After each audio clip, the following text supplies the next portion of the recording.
Welcome back to 2-in-1 socks on double pointed needles. In our last videos we cast on, we did ribbing, we did part of the leg in stockinette for both socks, one inside the other. We did 2 heel flaps, and now we're going to turn the heels at the same time. You may have already noticed I have these little white lifelines that I've put in using a darning needle, and when I put them in, I put a lifeline in through the front sock and a separate lifeline in through the back sock. Just lifting up the stitches using a darning needle and running these actually strands of dental floss through all of my stitches on each of the socks, the outside sock and the inside sock. Dental floss doesn't bleed color into your yarn. It's a really good choice for putting in lifelines, and it's totally disposable.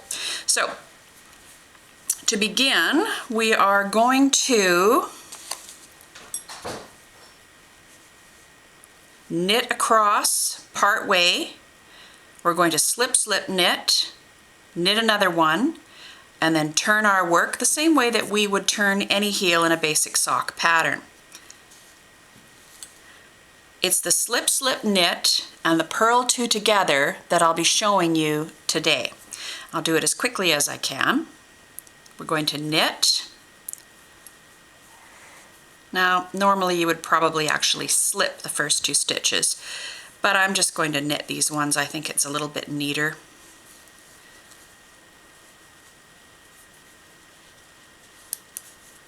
And we knit the back sock. We take our yarn to the back to knit, bring it forward to rest, and that's just for the front sock.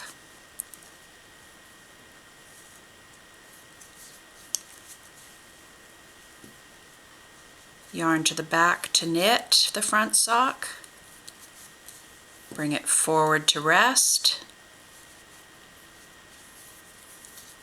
knit the back sock, back to knit, forward to rest,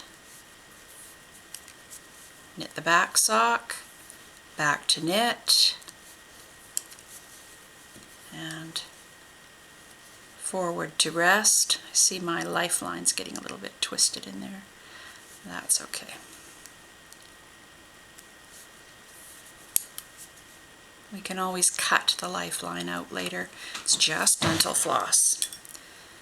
Now I've done 1, 2, 3, 4, 5 stitches on each sock. I am going to now do the slip, slip, knit. I'm going to use a cable needle, just like this one from Clover.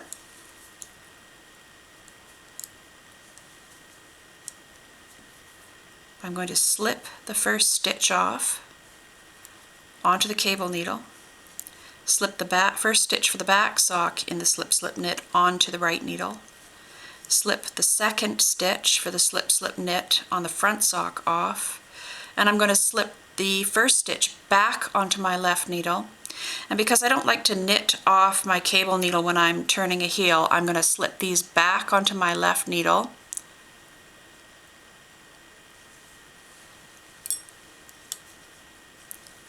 and begin a slip, slip, knit, taking my yarn to the back, slip, slip, knit. Now I know some people slip knitwise and then slip one purlwise. It doesn't matter, it's up to you, it's up to your preference, it's up to what your pattern says.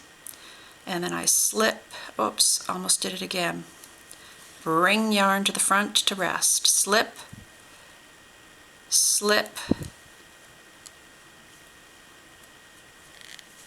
and then knit using the yarn for the inside sock.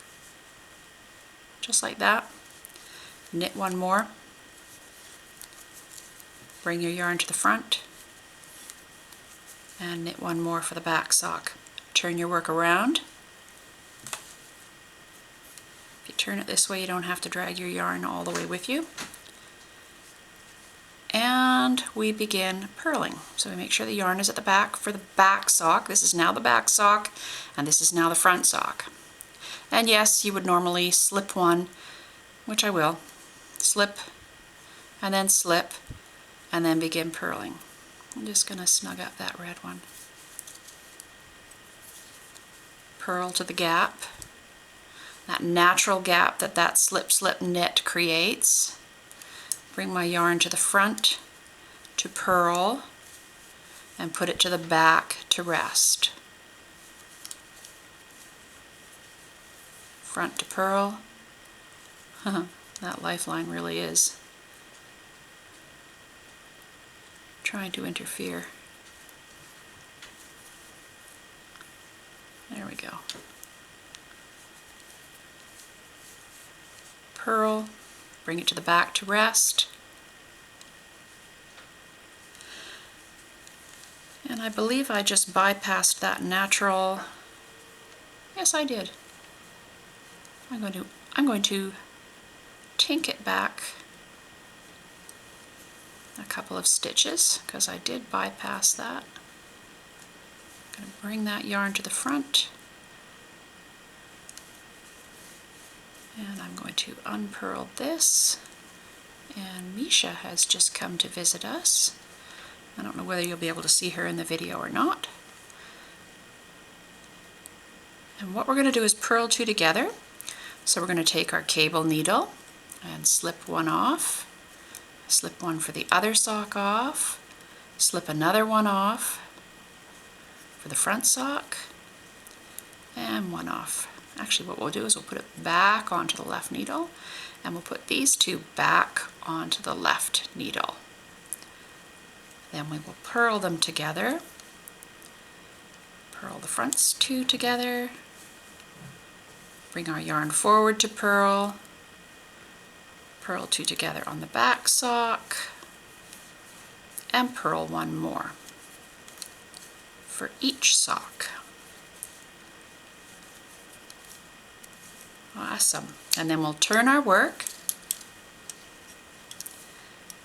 and that's it. We do another slip slip if that's what your pattern says, or knit to the gap, one before the gap actually, and we'll do a slip slip knit to close up the gap and reduce the stitches by one. And in our next video we will pick up stitches along the gusset. Happy knitting!